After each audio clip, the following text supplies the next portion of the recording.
The waiting room had that practiced calm hospitals always seem to wear, muted colors, soft footsteps, voices kept just below urgency. I remember thinking how ordinary it all felt, considering why we were there.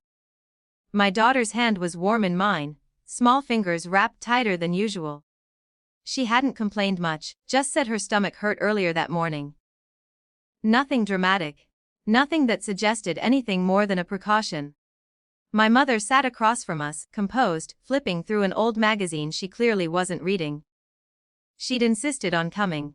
Said I'd need the help. I hadn't argued. When the nurse called my daughter's name, we stood together. I bent slightly, brushing her hair back as we followed down the hallway. That's when she tugged my hand, gently but firmly. "Mommy," she whispered, her voice small but steady, "why did Grandma tell the doctor not to rush?"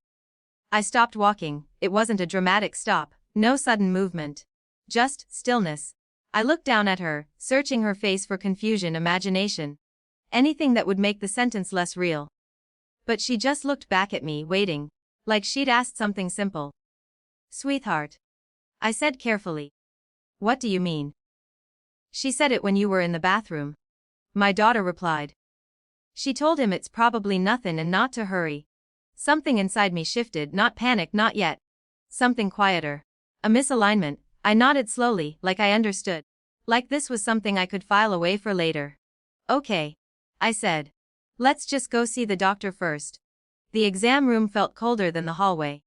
The doctor came in, polite, efficient, asking routine questions. I answered automatically, but my attention kept drifting, not to him, but to the space just outside the door. To timing, to who had spoken to whom, and when. When he left to give it a few minutes. I sat beside my daughter, smoothing the edge of the paper on the exam table. My mother wasn't in the room. She'd said she'd get coffee. I told myself there were reasonable explanations. That children misunderstand things. That my mother wouldn't. Wouldn't what? I stood. "I'll be right back." I told my daughter, "Stay here, okay?" She nodded. The nurse's station was just down the hall. I approached slowly, aware of how normal I needed to sound. "Hi," I said, offering a small, polite smile. "I think I left something in the lobby earlier. Is there any chance I could see the camera footage? Just to check." The nurse hesitated, not suspicious, just cautious. "We don't usually." "I understand," I said quickly. It's important. I can wait if someone needs to approve it." She studied me for a moment, then nodded. "Let me ask." The waiting wasn't long, but it felt stretched, like time had thinned out. Eventually, she returned and led me into a small office. The screen was already pulled up. "About what time?" she asked. I gave her an estimate. She scrolled, then paused. "Here." The footage wasn't dramatic, no sound. Just a wide view of the lobby. I saw myself leaving the frame, heading toward the restroom. My daughter remained seated, swinging her legs slightly. And then my mother stood. She walked, not hurried, not hesitant, directly toward the reception desk. The doctor happened to be there, reviewing something on a clipboard. She leaned in slightly. Close enough, and it was clearly intentional. Familiar. There was no urgency in her posture, no concern, just a quiet, measured conversation. The doctor nodded once, briefly. My mother smiled. Then she returned to her seat, picked up the magazine again, and resumed the same stillness I'd seen before. I didn't realize I'd stopped breathing until the nurse gently asked, "Is that what you needed?" I nodded. "Yes," I said, though my voice didn't quite follow. I thanked her, left the office, and walked back down the hallway. Each step felt deliberate. Like I was learning how to walk again under slightly different gravity. When I reached the exam room, I didn't go in immediately. Instead, I took out my phone. I didn't scroll through contacts. I didn't hesitate. I called my lawyer. He answered on the second ring. "I need to document something," I said.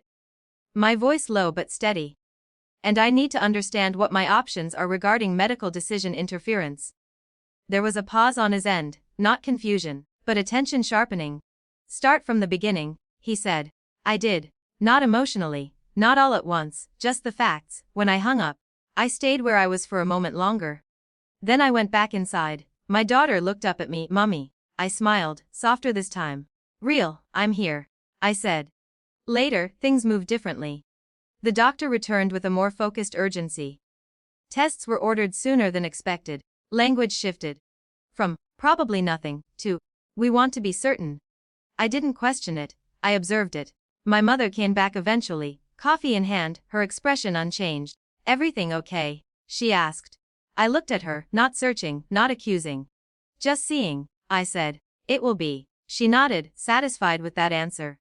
For now. Over the next few days, conversations happened, but not between us. Hospital administration became involved. Notes were added to files. Permissions were clarified in writing. My lawyer handled what needed to be handled. There was no confrontation, no raised voices. Just a quiet restructuring of who was allowed to decide, and who was not.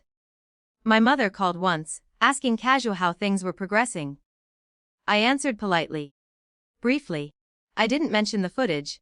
I didn't need to. Something had already shifted beyond words. When my daughter finally came home, safe and recovering, I sat beside her bed that night, watching her breathe evenly. Her hand found mine again, looser this time.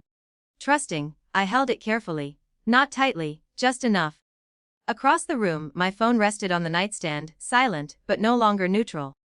Some relationships don't end in a moment, they thin out. Become formal. Measured. Defined by boundaries instead of assumption. I didn't feel victorious. I felt precise, for the first time since that whisper in the hallway. That felt like enough.